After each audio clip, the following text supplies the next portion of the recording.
Hello friends, welcome to my channel. Friends, आज हमारी spoken English का डे 6 है। हमने अपनी प्रीवियस क्लास में इज़-एम-आर के बारे में पढ़ा था और जाना था कि इज़-एम-आर का यूज़ किस प्रकार से किया जाता है और हमने इससे जुड़े हुए अफर्मेटिव सेंटेंस भी किए थे। आज मैं आपको इस वीडियो में बाकी बचे हुए सभी टाइप्स को कराऊंगा। तो चलिए वीडियो को स्टार्ट करते हैं। सबसे पहले मैं आप लोगों को एक फटाफट से इसकी क्विक रिवीजन कराया था कि हमने पिछली क्लास में क्या पढ़ा था, ताकि अगर किसी ने वो वीडियो ना देखी हो तो उसको भी ये वीडियो समझ में आ जाए।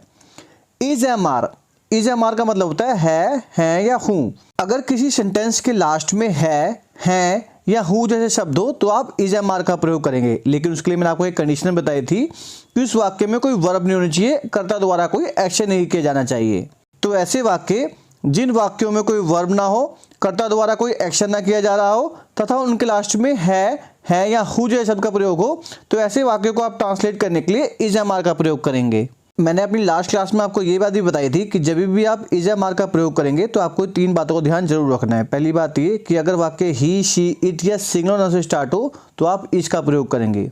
वहीं अगर वाक्य आई से स्टार्ट हो तो आप एम का प्रयोग करेंगे, और अगर वाक्य वी, यू, दे और प्लूरल नाउन से स्टार्ट हो तो आप आर का प्रयोग करेंगे। देखिए, हमने अपनी लास्ट क्लास में इज़-एम-आर के सिर्फ अफर्मेटिव सेंटेंसेस को किया था, लेकिन मैं आज आपको इस वीडियो में बाकी बचे हुए सभी टाइप के सेंटेंसेस को कराऊंगा। तो चलिए सीखते हैं। आप लोगों को इंग्लिश में कोई भी सेंटेंस ट्रांसलेट करना हो तो सेंटेंस को 6 तरीके से ट्रांसलेट किया जाता है।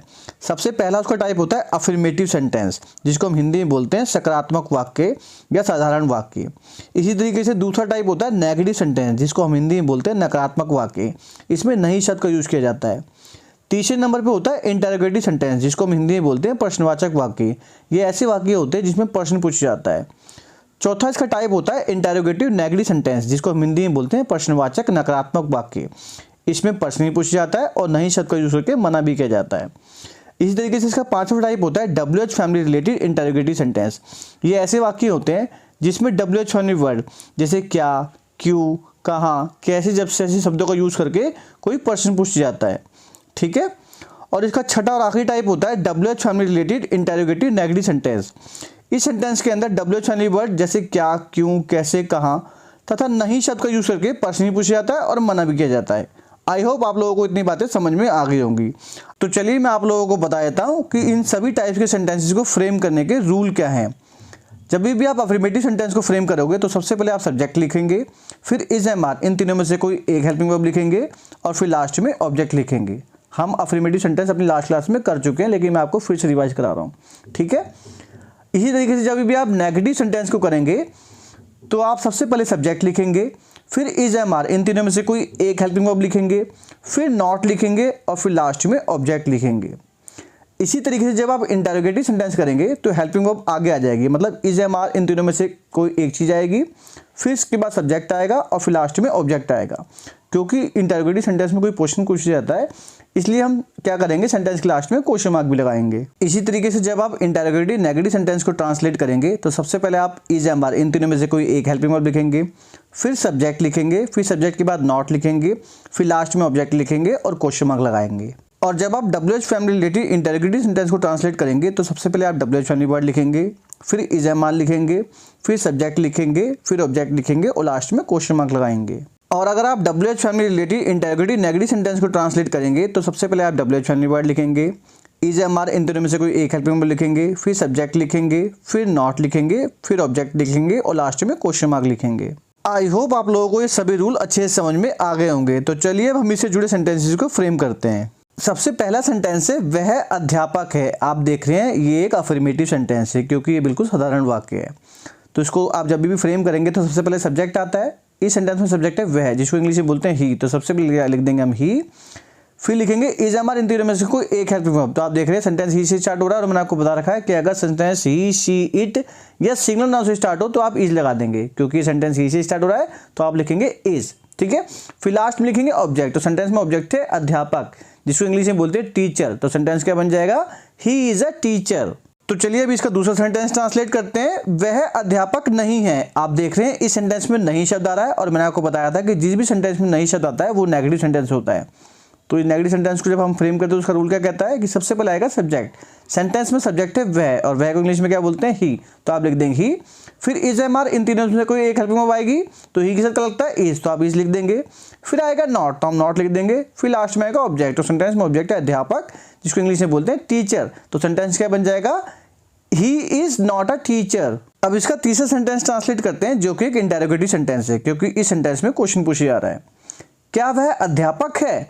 तो इसका रूल क्या कहता है कि सबसे पहले आप इज एम आर, इन तीनों में से कोई एक हेल्पिंग वर्ब लिखेंगे, ठीक है। तो उसके लिए आप देखिए सेंटेंस में सब्जेक्ट क्या है, सेंटेंस में सब्जेक्ट है वह, और वह को बोलते हैं ही, और ही के साथ क्या लगता है इज, तो सबसे पहले जाएगा इज, फिर आएगा सब्जेक्ट, तो सब्जेक्ट है ही, फिर आएगा ऑब्जेक्ट, तो ऑब्जेक्ट है टीचर, तो सेंटेंस क्या बन जाएगा इज ही अ टीचर। क्योंकि एक प्रश्नवाचक वाक्य है, इसमें क्वेश्चन पूछा जा रहा है, तो आप सेंटेंस के लास्ट में क्वेश्चन मार्क भी लगा देंगे। चलिए अब इसका चौथा सेंटेंस ट्रांसलेट करते हैं जो कि एक इंटेरोगेटिव नेगेटिव सेंटेंस है, क्योंकि इस सेंटेंस में प्रश्न भी पूछा जा रहा है और मना भी किया जा रहा है। क्या वह अध्यापक नहीं है, तो इसका रूल हमें क्या बताता है कि सबसे पहले आप हेल्पिंग वर्ब लिखेंगे, तो हेल्पिंग वर्ब क्या आ जाएगी इज, क्योंकि सेंटेंस में सब्जेक्ट क्या है ही, तो सबसे पहले आप लिख देंगे इज, फिर लिखेंगे सब्जेक्ट जो कि है ही, फिर सब्जेक्ट के बाद आएगा नॉट, फिर आएगा ऑब्जेक्ट, जो ऑब्जेक्ट है टीचर, ठीक है। तो सेंटेंस क्या बन जाएगा is he not a teacher, और सेंटेंस के लास्ट में क्वेश्चन मार्क लग जाएगा।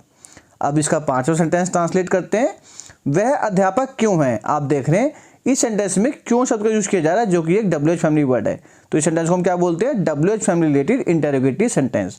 अब इसको सेंटेंस को ट्रांसलेट करने का रूल क्या कहता है कि सबसे पहले आएगा WH फैमिली वर्ड, सेंटेंस में WH फैमिली वर्ड है क्यों, जिसको इंग्लिश में बोलते हैं वाई, तो सबसे पहले आप लिख देंगे वाई, फिर आएगा इज एम आर, इन दोनों में से कोई एक हेल्पिंग वर्ब, तो उसके लिए हम देखेंगे सेंटेंस में सब्जेक्ट क्या है, सेंटेंस में सब्जेक्ट है ही, और ही के साथ लगता है इज, तो आप इज लगा देंगे। फिर आएगा सब्जेक्ट जो कि है ही, और फिर लास्ट में आएगा ऑब्जेक्ट, तो सेंटेंस में जो ऑब्जेक्ट है वो है टीचर, तो सेंटेंस क्या बन जाएगा why is he a teacher, और सेंटेंस क्लास में क्वेश्चन मार्क लग जाएगा। अब इसका हम छठा सेंटेंस ट्रांसलेट करते हैं, वह अध्यापक क्यों नहीं है। आप देख रहे हैं इसमें WH फैमिली वर्ड क्यों का भी यूज किया जा रहा है और साथ में नहीं का भी यूज किया जा रहा है, तो ऐसे वाक्य जिसमें WH फैमिली वर्ड का यूज किया जाए और साथ में नहीं का भी यूज किया जाए, ऐसे सेंटेंस को हम कहते हैं WH family related interrogative negative sentence. अब इसको हम ट्रांसलेट करते हैं, तो सबसे पहले WH फैमिली वर्ड आएगा जो कि है वाई है, तो हम वाई लिख देंगे, फिर हेल्पिंग वर्ब आएगी तो हम लिख देंगे इज, फिर आएगा सब्जेक्ट जो कि है ही, फिर सब्जेक्ट के बाद आएगा नॉट, और फिर लास्ट में आएगा ऑब्जेक्ट जो कि है टीचर, तो सेंटेंस क्या बन जाएगा why is he not a teacher, और सेंटेंस के लास्ट में क्वेश्चन मार्क लग जाएगा। आई होप आपको ये सेंटेंस समझ में आ गए होंगे। चलिए अब इसका सातवां सेंटेंस ट्रांसलेट करते हैं, मैं हलवाई हूँ। रूल के हिसाब से सबसे पहले आएगा सब्जेक्ट, सेंटेंस में सब्जेक्ट है मैं, और मैं को इंग्लिश में बोलते हैं आई, तो सबसे पहले आ जाएगा आई, फिर इज एम आर, इन तीनों में से कोई एक हेल्पिंग वर्ब आएगी। याद कीजिए मैंने आपको बता रखा है कि अगर सेंटेंस आई से स्टार्ट हो तो आप एम लगाएंगे, तो इसमें सेंटेंस आई से स्टार्ट हो रहा है तो आप लिख देंगे एम। फिर आएगा ऑब्जेक्ट जो कि है हलवाई, जिसको इंग्लिश में बोलते हैं कन्फेक्शनर, तो सेंटेंस क्या बन जाएगा आई एम कन्फेक्शनर। अब हम इसका आठवां सेंटेंस देखते हैं, मैं लोभी नहीं हूँ, तो सबसे पहले आ जाएगा आई, फिर आगे क्या लगता है एम, तो आप एम लिख देंगे, फिर आएगा नॉट, और फिर लास्ट में आएगा ऑब्जेक्ट जो कि है लोभी, जिसको इंग्लिश में बोलते हैं ग्रीडी, तो सेंटेंस क्या बन जाएगा आई एम नॉट ग्रीडी।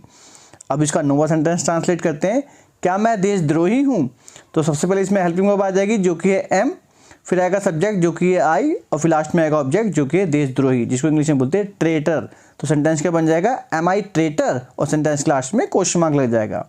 अब इसका 10वां सेंटेंस ट्रांसलेट करते हैं, क्या मैं स्वस्थ नहीं हूँ, तो सबसे पहले इसमें आएगी हेल्पिंग वर्ब जो कि है एम, फिर आएगा सब्जेक्ट जो कि है आई, फिर सब्जेक्ट के बाद आएगा नॉट, और फिर लास्ट में आएगा ऑब्जेक्ट, इसमें ऑब्जेक्ट है स्वस्थ, जिसको इंग्लिश में बोलते हैं हेल्थी, तो सेंटेंस क्या बन जाएगा एम आई नॉट हेल्थी। अब इसका 11वां सेंटेंस ट्रांसलेट करते हैं, मैं ऐसा क्यों हूँ। इस सेंटेंस में सबसे पहले आएगा WH फैमिली वर्ड जो कि है क्यों, और इसको इंग्लिश में बोलते हैं वाई, तो सबसे पहले आ जाएगा वाई, फिर आएगी हेल्पिंग वर्ब जो कि है एम, फिर आएगा सब्जेक्ट जो कि है आई, फिर आएगा ऑब्जेक्ट जो कि है ऐसा, जिसको इंग्लिश में बोलेंगे लाइक दिस, तो सेंटेंस क्या बन जाएगा why am I like this, और सेंटेंस क्लास में क्वेश्चन मार्क आ जाएगा। चलिए अब इसका 12वां सेंटेंस ट्रांसलेट करते हैं, मैं होशियार क्यों नहीं हूँ। रूल के हिसाब से सबसे पहले आएगा WH फैमिली वर्ड जो कि है क्यों, जिसको इंग्लिश में बोलते हैं वाई, तो सबसे पहले आ जाएगा वाई, फिर आएगी हेल्पिंग वर्ब जो कि है एम, फिर आएगा सब्जेक्ट जो कि है आई, फिर सब्जेक्ट के बाद आएगा नॉट, और फिर लास्ट में आएगा ऑब्जेक्ट जो कि है होशियार, और उसको इंग्लिश में बोलते हैं इंटेलिजेंट, तो सेंटेंस क्या बन जाएगा why am I not intelligent, और सेंटेंस के लास्ट में क्वेश्चन मार्क लग जाएगा।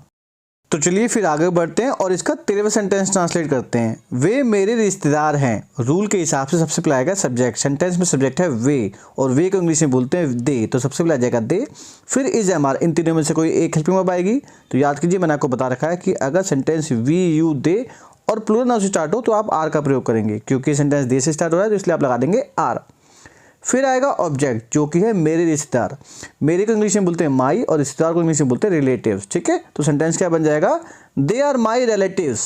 अब इसका 14 सेंटेंस ट्रांसलेट करते हैं। हम सगे भाई नहीं हैं, रूल के हिसाब से सबसे पहले आएगा सब्जेक्ट। सेंटेंस में सब्जेक्ट है हम, जिसको इंग्लिश में बोलते हैं वी, तो सबसे पहले जाएगा वी, फिर वी के साथ आएगा आर, ठीक है।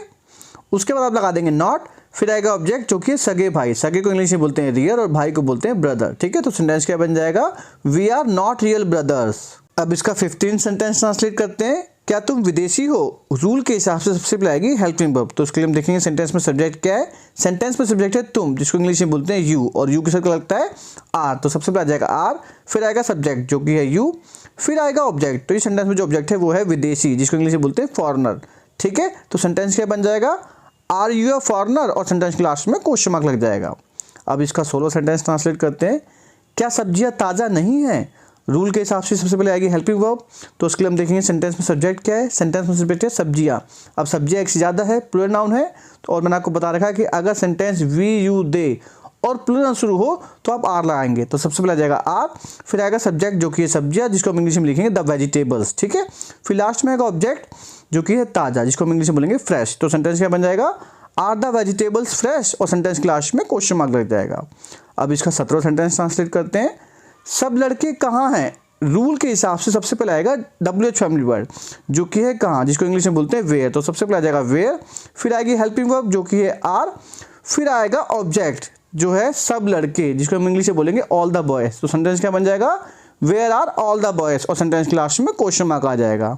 अब इसका आखिरी सेंटेंस ट्रांसलेट करते हैं जो कि है 18वां सेंटेंस। कमरे तैयार क्यों नहीं है, रूल के हिसाब से सबसे पहले आएगा WH फैमिली वर्ड। सेंटेंस में WH फैमिली वर्ड है क्यों, जिसको इंग्लिश में बोलते हैं वाई। तो सबसे पहले आ जाएगा वाई, फिर आएगी हेल्पिंग वर्ब। उसके लिए हम देखेंगे सेंटेंस में सब्जेक्ट क्या है। सेंटेंस में सब्जेक्ट है कमरे, कमरे एक से ज़्यादा है, प्लूरल नाउन है, और प्लूरल तो क्या आता है आर। तो सब उसके बाद आ जाएगा आर, फिर आएगा सब्जेक्ट, तो सब्जेक्ट है कमरे, जिसको हम इंग्लिश में बोलेंगे रूम्स, तो आप लिख देंगे द रूम्स। फिर आएगा नॉट, तो हम नॉट लिख देंगे। फिर आएगा ऑब्जेक्ट, सेंटेंस में ऑब्जेक्ट है तैयार, जिसको इंग्लिश में बोलते हैं रेडी। तो सेंटेंस क्या बन जाएगा, why are the rooms not ready, और सेंटेंस के लास्ट में क्वेश्चन मार्क लग जाएगा। फ्रेंड्स, आज हमने इस वीडियो में इज़एमआर के यूज़ के बारे में सीखा और इससे जुड़े सभी टाइप के सेंटेंसेस को भी ट्रांसलेट किया। आई होप आपको ये कंसेप्ट समझ में आ गया होगा। फ्रेंड्स, आपको ये वीडियो अगर जरी सी भी अच्छी लगी हो तो प्लीज़ वीडियो को ज़्यादा से ज़्यादा लाइक कीजिए और सब्सक्राइब कीजिए, क्योंकि आपका एक लाइक और एक सब्सक्रिप्शन में मोटिवेट करता है इस तरीके की और वीडियो को बनाने के लिए। तो फिर मिलते हैं एक नए वीडियो में एक नए टॉपिक के साथ, तब तक के लिए tata bye bye. Thanks for watching this video. Friends, if you like this video, please like, subscribe and share my channel. Please like and subscribe my channel for more video like this. Friends, you can also follow me on Instagram.